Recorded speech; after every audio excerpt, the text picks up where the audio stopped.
Olá pessoal, meu nome é Jaqueline Lazarotto, sou membro da BetaQ e acadêmica do curso de Engenharia Química da Universidade Tecnológica Federal do Paraná, campus Francisco Beltrão.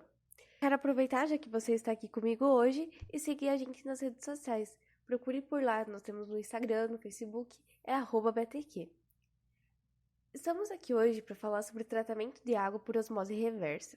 Como vai funcionar essa operação, suas vantagens e desvantagens e também vamos falar um pouco sobre as aplicações.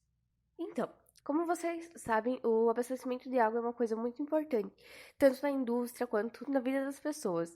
Então, cada vez mais se buscam novas técnicas para fazer tratamento dessa água. Então, uma das técnicas utilizadas é a osmose reversa. Mas antes de a gente falar exatamente como funciona esse processo de osmose reversa, a gente precisa entender como funciona o processo de osmose. A osmose, ela é um processo que acontece nas nossas células e ele é um processo físico-químico. Ele é muito importante para a sobrevivência delas e ele consiste em passagem de água com concentrações diferentes de solutos separados por uma membrana semipermeável. Essa membrana, ela deixa ser permeável para algumas substâncias, outras não, e para dentro das nossas células ela vai passar água em concentrações diferentes.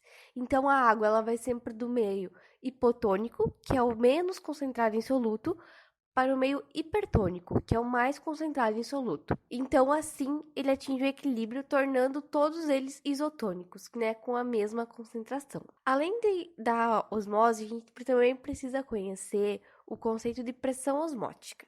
A pressão osmótica é a tendência que o solvente tem de fluir através da membrana semipermeável. Conforme ele vai passando aí por essa membrana, ele vai tendo essa pressão. E essa pressão osmótica acarreta também na questão da pressão do equipamento, porque a pressão do equipamento ela deve superar essa pressão osmótica da solução. Além da pressão osmótica da solução, temos uma resistência da membrana, resistência da zona de concentração, polarização, resistência interna do equipamento. Tudo isso faz com que a pressão do equipamento seja mais alta do que a pressão osmótica da solução. Um dos grandes estudos e esforços que vem sendo feitos atualmente é fazer com que se desenvolvam novas membranas que filtrem esse material com pressões menores. Porque se nós termos pressões menores, a gente vai gastar menos energia e vai acabar tornando elas mais eficientes. Então, as membranas utilizadas na osmose reversa, elas podem ser classificadas como porosas ou densas. As porosas, então, elas vão ter poros de tamanhos variados, podendo ou não conter fluido no seu interior. Já a densa, ela não possui poros e ela pode ser líquida, com uma segunda fase em gel. Então, essas que são porosas e densas, elas têm diferenças quanto às suas estruturas. Nós temos, por exemplo, as membranas isotrópicas, que então elas são simétricas, então todos os poros delas têm a mesma simetria, e a densa também, ela é de mesma simetria.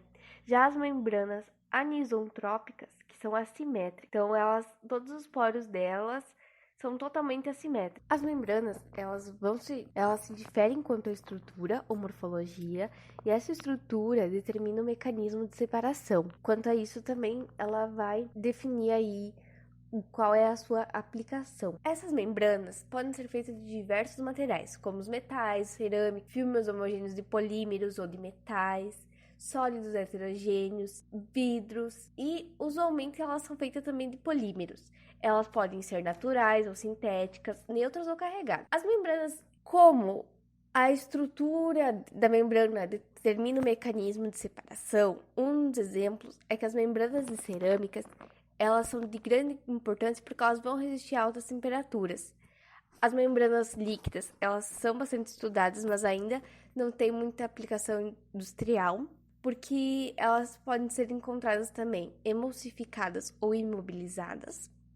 E as membranas de polímeros são as que mais são utilizadas, principalmente no tratamento de água são as mais utilizadas. Geralmente elas são feitas de polímeros de acetato de celulose ou de poliamida. Um dos exemplos que temos aqui no Brasil é a aplicação da osmose reversa no Nordeste, que apesar de no nosso Brasil ele ter bastante recursos hídricos e ser o maior detentor mundial de água potável no mundo, há uma muita discrepância entre a distribuição de água e as pessoas. Com isso faz que temos alguns problemas hídricos, né? Como é o caso do Nordeste brasileiro.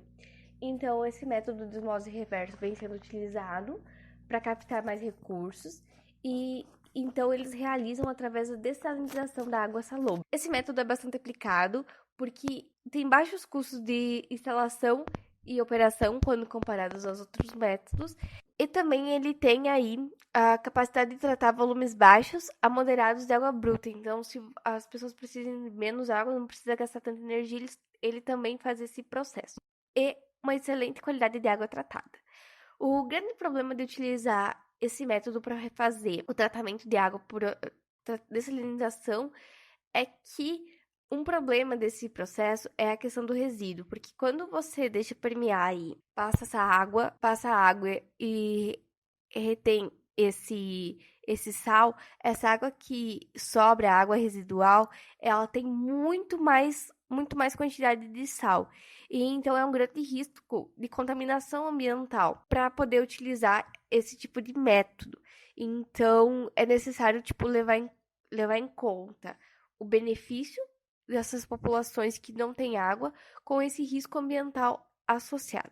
Outra aplicação bastante utilizada da osmose reversa é na indústria farmacêutica. Então, devido à necessidade de se ter uma água extremamente pura para várias aplicações rotineiras, e como a osmose reversa é capaz de eliminar até as menores partículas da água, inclusive minerais, moléculas orgânicas que podem comprometer algum processo de produção, então a osmose reversa ela vem sendo muito aplicada na indústria farmacêutica para que as indústrias consigam atingir a qualidade que são exigidas nessa água. E ela pode ser utilizada para diversos procedimentos dentro da indústria, como lavagem de materiais, análises clínicas, aplicações laboratoriais, entre outros. Então, pessoal, no podcast de hoje, vemos como o tratamento de osmose reversa funciona, bem como todas as suas aplicações.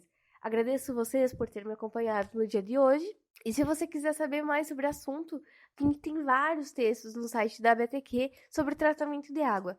É só procurar aí o site BTQ, lá no canto direito a gente vai ter uma abinha para pesquisa. Você pode colocar aí, se você colocar tratamento de água, membranas, vai aparecer vários e vários textos que nós temos por lá. Muito obrigada, até o próximo podcast.